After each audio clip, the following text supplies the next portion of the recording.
Assalamu alaikum dear students.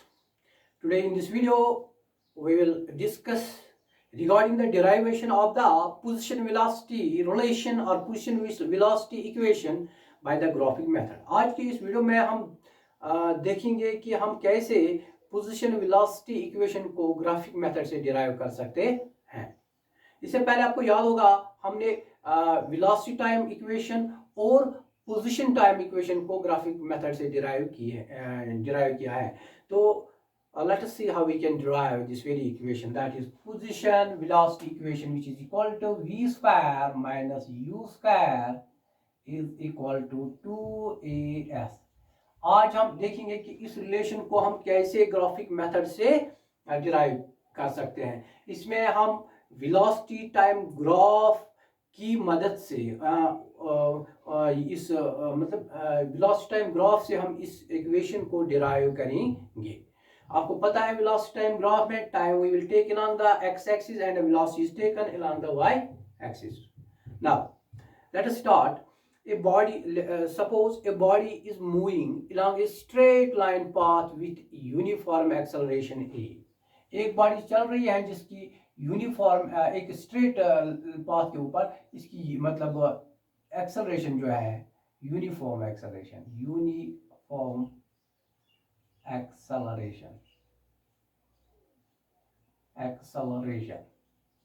That is equal to a. ठीक, a. Now late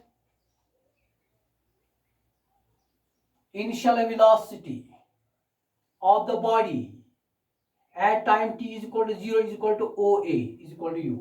Let initial velocity of a body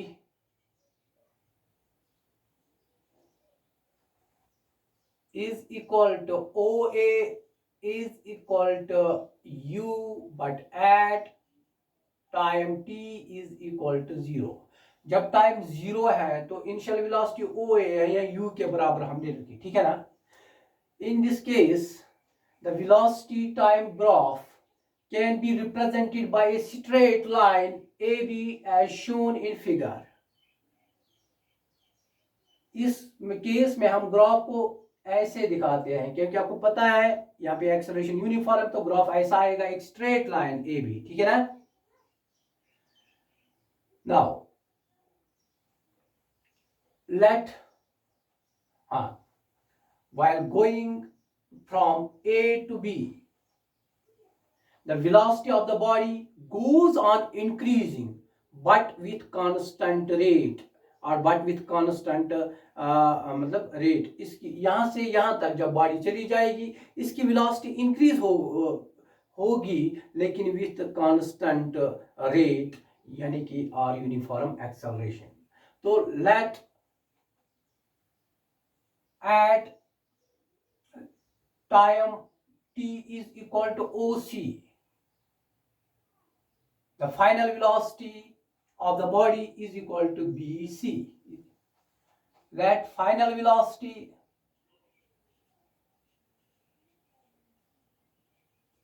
of a body is equal to BC is equal to U at time t is equal to OC, ठीक है। Time OC के बाद जो final velocity है while going from point A to point B the velocity of the body is equal to BC or V, this is the final velocity of the body, ठीक है।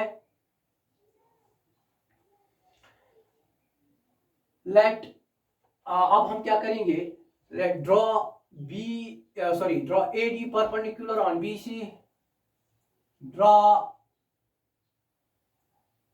AD perpendicular on BC and BC perpendicular on OX, BC perpendicular on OX, ठीक है ना। यहाँ पे जो एक triangle हम ऑब्टेन करते हैं that is A D B, let theta be the angle subtended at O, let angle D A B is equal to theta. ठीक है ना, इसको हमने ए डी को हमने परपेंडिकुलर डाला बीसी के ऊपर ऐसे, एंड बीसी को हमने परपेंडिकुलर डाला ऑन द टाइम एक्सिस और ऑन द ओ एक्स। ठीक है ना।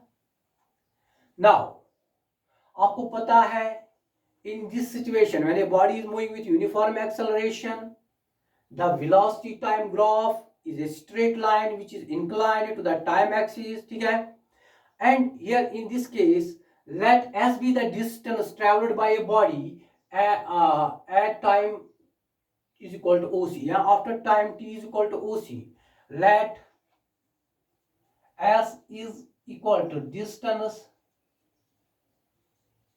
traveled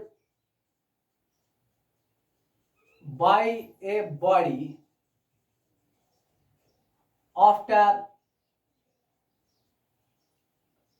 time t is equal to oc। ठीक है ना, in going from a to b the distance traveled by the body is equal to s, ये हमने s के बराबर रखा। ठीक है ना, आपको पता है कि distance traveled by a body in case of uniform acceleration and in case of the velocity time graph is always equal to the area or the space that is enclosed between the velocity time graph and the time axis। इस graph और इस axis के दरमियान जो area है ये distance के बराबर होता है। This implies that here in this case S will be equal to the area of the trapezium that is OABC। ये पूरा ट्रपीजियम यहाँ पे बनता है। S is equal to area of trapezium OABC। ठीक है, आपको पता है this implies that area of trapezium is equal to sum of two parallel sides, sum of two parallel sides, जो अपोजिट पैरेलल साइड्स इनका सम, यहाँ पे कौन है अपोजिट साइड, यानी कि sum of parallel sides, sum of parallel sides divided by 2, या one half of parallel sides into the distance between two parallel sides, distance between parallel sides। Here in this case S will be equal to sum of parallel sides means OA plus BC, OA plus BC divided by 2 into distance between two parallel sides that is equal to OC। ठीक है ना, OC। This implies that S is equal to what is OA? OA आपको पता है OA is equal to U। ठीक है ना, initial velocity। What is equal to BC? BC is equal to V यानी कि final velocity divided by 2। What is OC? What is OC? OC is equal to time। OC is equal to T is equal to OC T। ठीक है ना, आपको पता होगा sense, इसको हम इक्वेशन फर्स्ट रखेंगे। ठीक है ना, sense V is equal to U plus AT।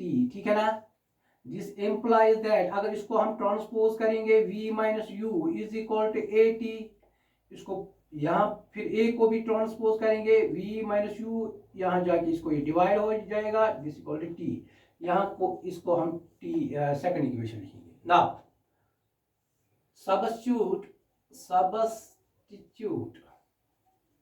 the value of T from first, from second equation in equation first, we get क्या हमें मिलेगा, यहाँ पे आ जाएगा S is equal to V, S is equal to U plus V divide by 2। T के बाद इसका value substitute करो, T का वैल्यू V माइनस यू के बराबर है, V minus u by A के बराबर है। ठीक है, ठीक, this implies that S is equal to, इसको लिखेंगे V माइनस यू। ठीक है ना, वी सॉरी यहाँ वी प्लस यू, ये ए है यहाँ पे ए, इसको यहाँ पे आएगा into v minus u divided by 2a, 2 a. This implies that s is equal to a plus b into a minus b, which is always equal to v square minus u square. यहाँ पे a के बदले v square आएगा, minus b square के बदले minus u square divide by 2a, क्योंकि एक mathematics में एक मतलब फॉर्मूला है जिसके तहत because a square minus b square is always equal to a minus b या a plus b into a minus b, यही फॉर्मूला यहाँ पे अप्लाई हो जाएगी. दिस इम्प्लाइज दैट, इसको क्रॉस करके लिखो 2as, यहाँ पे आएगा 2as is equal to v square minus u square. ठीक है, यहाँ इसको ऐसे भी लिख सकते हैं v square minus u square is equal to 2as. This is the required equation which we have derived, that is position position velocity relation है ये, जो कि हमने डिराइव की ग्राफिकली या by graphic method, that is velocity time graph से हमने इसको डिराइव किया. सो मेरे ख्याल से आपको ये क्लियर होगा. तो ये अब हमने तीनों के तीनों इक्वेशन ग्राफिकली यहाँ पे डिराइव की. तो today we will conclude here. इंशाल्लाह in the next time we will take the another topic, that is the uniform circular motion. ठीक है ना? टिल देन, फी अमानिल्लाह.